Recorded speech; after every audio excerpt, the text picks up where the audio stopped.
დღეს 2 აპრილს ქართველი სიმბოლისტის, პოეტის, მწერლის, ცისფერყანწელთა მოძრაობის ერთ-ერთი დამაარსებლის ტიციან ტაბიძის დაბადებიდან 130 წელი შესრულდა.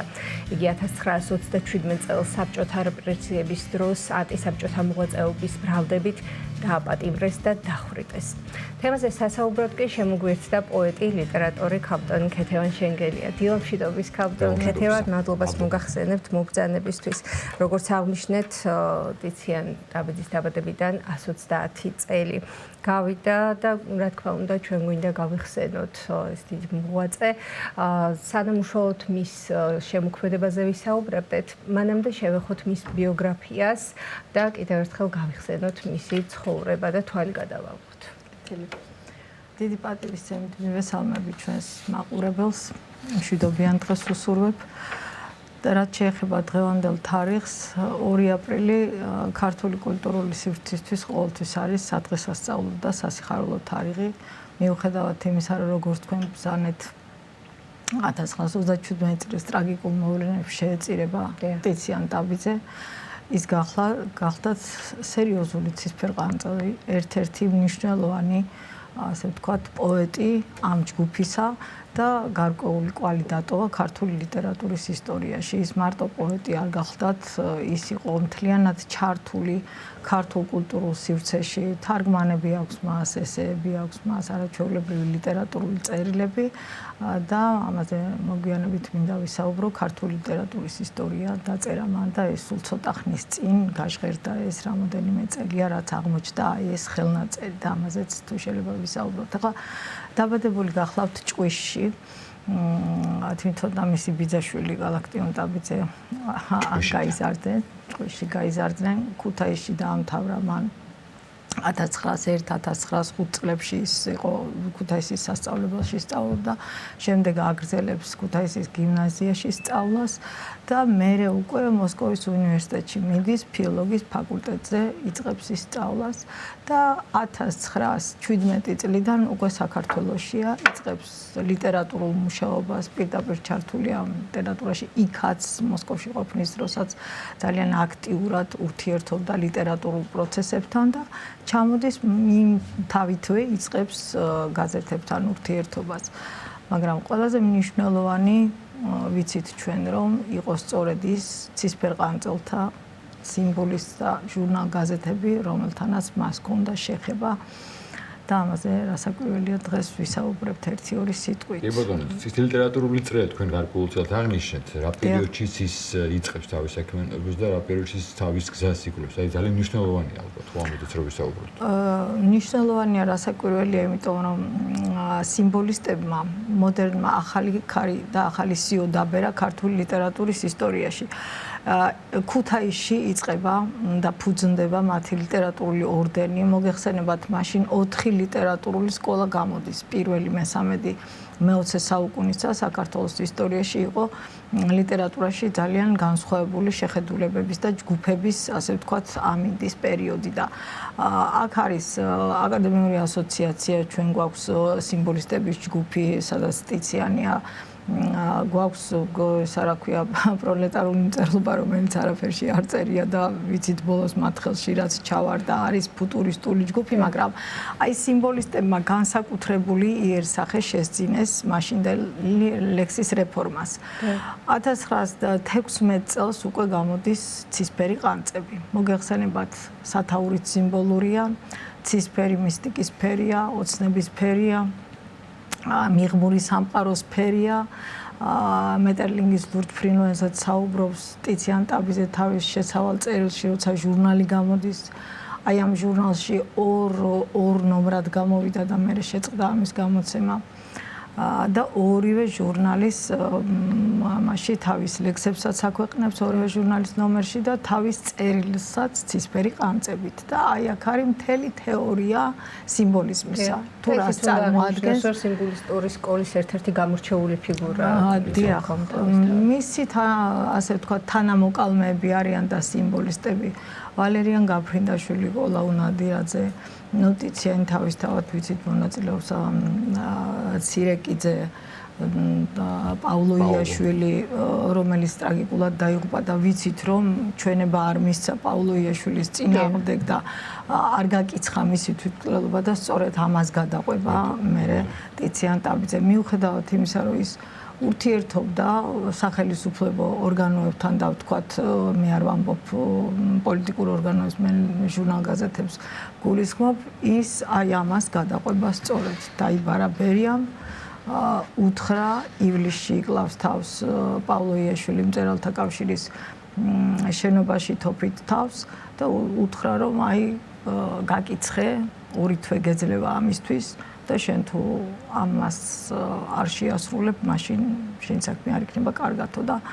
მიუხედავად იმისა, რომ ის უმღეროდა რევოლუციასაც და ბევრი სტატიაც დაწერილი აქვს დაწერილი პოზიტიური იმ პერიოდის ლიტერატურულ ცხოვრებაზე, ის ამას არ ასრულებს და უკვე 8 ოქტომბერს მიყავთ სახლიდან, ოჯახიდან ღამე აღვიძებენ და ამის შესახებ ძალიან კარგი მოგონება აქვს ნიტა ტაბიძეს თავის ქალიშვილს და მე შეგვიძლია ერთი-ორი სიტყვით ესეც ითქვას. თავად ტიციანის პოეზიის ძირითადი ხაზი როგორია? აი რა გამოარჩევს მათ, თუნდაც მათი თანამედროვეობიდან იმ ადამიანების სიმბოლოებში? ისევე როგორც ყველა სიმბოლის დასაწყისში მის პოეზიას, რა თქმა უნდა, სიმბოლისტური ანარეკლები ამჩნევია არა. ეს არის მიღმური სამყაროს ხოტბა, წინ მოდის მუსიკა. სიმბოლისტებმა განაცხადეს, რომ აზრი შეიძლება იყოს გაუგებარი, მაგრამ მუსიკა აუცილებლად უნდა იყოს მისაღები, მაღალი ინტონაციები, გაუგებარი სიტყვები, უარი წარსულს, ეს მე რა თქმა უნდა თვითონ უარყოდა ტიციანის ლექსები, ვისაც გაახსენდება და ვინც ესე იგი ვისაც ახსოვს ლექსი მეწყერი, ხო, შედევრია, რომელიც ხო, აბსოლუტურად იქ სიმბოლიზმზე უკვე ლაპარაკი არ არის, რიარია, მე ყაჩაღებმა მომკლეს არაგვზე, ანანურთან თამუნია წერეთელს, რა ვიცი, უამრავი რამ, რომელიც აბსოლუტურად გამიჯნულია თითქოს იმ თეორიებისგან, რომელიც სიმბოლისტებმა წამოაყენეს და რაც შეეხება მის ლიტერატურულ განაცხადს პოეზიაში, რასაკვირველია, იმ თავიდანვე იყო სიმბოლისტური, იყო იმ სიმბოლისტური ხაზის გარდა ამისა, სიმბოლისტებმა შემოიტანეს ტრიოლეტი და სონეტი, აღორძინეს ეს სალექსო ფორმა. რა თქმა უნდა, ეს ტენდენციებიც არის ტიციან ტაბიძის პოეზიაში, მაგრამ რომ არ ვახსენოთ მისი დამოკიდებულება სამშობლოს მიმართ, წარმოუდგენელია რა. დავბადებულ ვარ, რომ ვიყო მონადა საქართველოს მეგდასოღელი.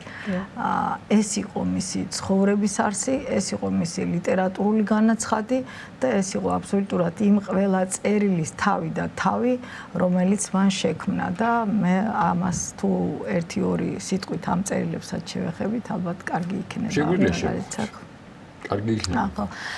საინტერესო ის არის, რომ ხა რა თქმა უნდა ურთიერთობდა ის ფრანგულ კულტურასთან და მსოფლიო ლიტერატურასთან ძალიან ახლოს იყო სამეგრელო. ხო, აი იყო ასეთი პოეტი ჩარენცი, ლიტერატორი სოფეხი, რომელთანაც ურთიერთობა ჰქონდა და ძალიან უნდოდა ტიციანს ქართული ლიტერატურის ისტორია გაჟღერებულიყო ყველა იმ ერისთვის, რომელთანაც ჩვენ ურთიერთობა ჰქონდა და რუსულ ენაზე დაწერა თვითონ ტიციანმა ქართული ლიტერატურის ისტორია მე-20 საუკუნის 50-50-60-იანი წლებიდან ბოლომდე სიმბოლისტური განაცხადის ჩათვლით. და აი აქ დაწყებული ალექსანდრე ჭავჭავაძე, გრიგოლ ორბელიანი, ვახტანგ ორბელიანი, ნიკოლოზ ბარათაშვილი და ასე მოხვება და 20-იანი წლების ჩათვლით აქვს მთლიანად დაწერილი აი ეს ლიტერატურული მიმოხილვა ყველა მწერლისა.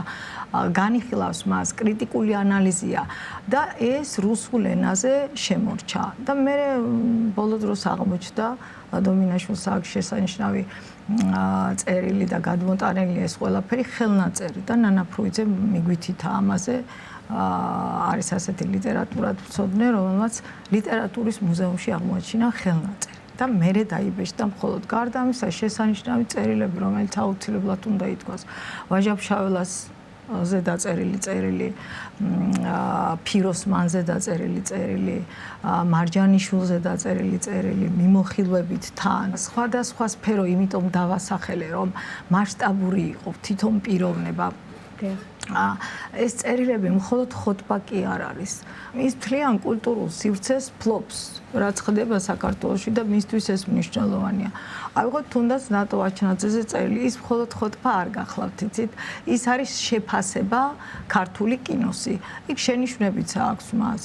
ოპონირებასაც ახდენს და ამიტომ ეს განსაკუთრებულად მინდოდა აღმენიშნა, რომ მასშტაბური მოაზროვნე გახლავთ ის და ყველა სფეროში ერკვევა ჩართულია მთლიანად ამ ყველაფერში და მისი პიროვნებას რა უფრო მეტად წარმოაჩენს, თქვათ, აი ეს შტრიხები პიროვნული, თქვათ, ის მახასიათებლები, თვისებები, რომლებიც მის პორტრეტს წარმოგიდგენს სრულად და წარმოაჩენს. თავისთავად თვითონ პორტრეტიც საინტერესოა. თვითონ პორტრეტს თუ გამიხსენებთ არა, დადიოდა პიჯაკით, წითელი მიხაკით, შეხედავდი თითქოს მომხიბლელი. ხო, მომხიბლელი გარეგნობით თითქოს არ უნდა ყოფილიყო, მაგრამ საინტერესო იყო ძალიან, ისევე როგორც თვითონ იყო საინტერესო ამ სიახლის შემომტანი თავის თანამებრძოლებთან ერთად, თანაგუნდელებთან ერთად, მოდი ასე დავარქვათ, სიმბოლისტებთან, რომლებმაც ძალიან დიდი განაცხადი გააკეთეს ქართულ ლიტერატურაში, მართალია მე ახალთაობელებმა ეს დააბრუნეს ეროვნული რესურსებისკენ, მაგრამ მე ვფიქრობ, რომ ეს თეორიების და განაცხადების ფორმით იყო ტიციანისთვის ეს ყველაფერი მოსაწოდებელი საზოგადოებისთვის, თორე ბოლოს თუ გადავხედავთ მის შედევრებს, ჩვენ ნახავთ, რომ ის აბსოლუტურად ამოზრდილია ქართული კულტურიდან და არც გამიჯვნია მას არასოდეს. დიახ, კაპიტან ქეთევანი, რაც შეეხება მის შემოქმედებას, მის პოეზიას, ჩვენს დღევანდელობაში რომ გადმოვიტანოთ, რამდენად სამაგალითო არის, რამდენად გასათვალისწინებელია და დღევანდელი ახალგაზრდა თაობისთვის რატომ არის მნიშვნელოვანი, ვთქვათ, რომ გაეცნონ მის შემოქმედებას, მის ცხოვრებას და რა შტრიხები შეიძლება გამოვყოთ მათთვის მისანიშნებლად, ასე ვთქვათ. ჯერ ერთი თავისთავად მისი ცხოვრების წესი იყო ძალიან ქართული, ადამიანური, მაგალითის სახე ჰქონდა. მიუხედავად იმისა, რომ ის შეეწირება რეპრესიებს, რა იყო საფუძველი ამისა, ესეც სამაგალითოა.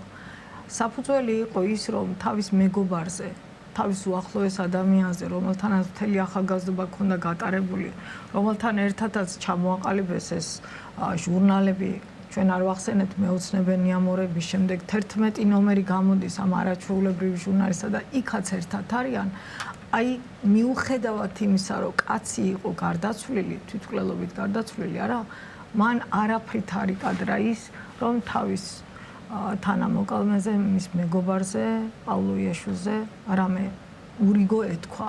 ეს მაგალითის სახეა. თავისთავად პოეზიის, ხო, ბევრ რამეზე მეტყოლებს. თავისთავად პრინციპია ეს და ადამიანურობაა და გულმოწყალებაა და ყველაფერი ერთად არის, პოზიციაც არის და რწმენაც არის თუ გნებავთ. რაც შეეხება პოეზიაში, ძალიან კარგი კითხვა იყო ეს, იმიტომ რომ დღევანდელ ლიტერატურაში იცით აბსურდის თემა, გაუგებარი აზრები, გაუგებარი განაცხადები გამყარებულია თითქოს იმით, რომ აი სიმბოლისტებმა თქვეს, რომ ხელოვნება ხალხისთვის კი არა, ხელოვნება ხელოვნებისთვის, მაგრამ ხელოვნება ხელოვნებისთვის ძალიან მაღალი განაცხადია და მაღალი დონის უნდა იყოს ლექსიც და იქ სულიერი, ასე ვთქვათ, ფეიერვერკების განაცხადიც ძალიან მაღალი დონის უნდა იყოს, მაგრამ როდესაც შენ გაუგებარ ტექსტს თავაზობ, იქ არც ემოცია არ არის, არც ის სიმაღლე არ არის, არც სულიერება არ არის, არც სიყვარული ჩანს და საერთოდ თემას ვერ ვიგებ რა არის და ამბობ, რომ აი სიმბოლისტებმა ეს გააკეთეს, ეს არასწორია. ეს მისი პოეზია, ტიციან ტაბიძის პოეზია სწორედად სამაგალითოა იმისა, რომ რამხელა სიმაღლე ასწია პოეტმა და რომ იქ არაფერი გაუგებარი, აბსურდული და არაფერი მხოლოდ მიღმურ სამყაროზე დაყრდნობილი არ არის და მიღმური იქ რაც არის და რაც არის პოეტური გაჭრა და პოეტური გაელვება, იქ ყველაფერი წესრიგშია. ის ექვემდებარება იმ სალექსოს საზომს, იმ განაცხადებს, რაც სიმბოლისტებმა ჟღერადობა, ის ჟღერადობა, მუსიკა, კი ბატონო, ტრიოლეტები, სონეტები, რაც თავიდან შემოიტანეს ქართულ ლიტერატურაში, თუნდაც მხატვრული სახეებით აზროვნება, უპირველესი იყო ეს მათთვის მხატვრული სახეებით აზროვნება. მხატვრული სახე არ ნიშნავს გაუგებრობას. მხატვრული სახით უნდა გამაგებინო შენ რისი თქმა გინდა ემოციურად, არა? და ეს რა თქმა უნდა მაგალითის სახეა. ბევრი ნიჭიერი ახალგაზრდა პოეტი გამოდის დღეს, ეს რა თქმა უნდა ყველას არ ეხება. ძალიან კარგი ლექსებიც არის დაწერილი და იმედი მაქვს რომ ჩვენ მომავალშიც მივიღებთ კარგ ავტორიტეტებს პოეზიაში. დიდი მადლობა კაპიტან ქეთევან. პოეტი, ლიტერატორი ქეთევან შენგელია იყო ჩვენი სტუმარი. დიდ ტიციანს ვიხსენებდით, რომლის დაბადებიდანაც 130 წელი შესრულდა.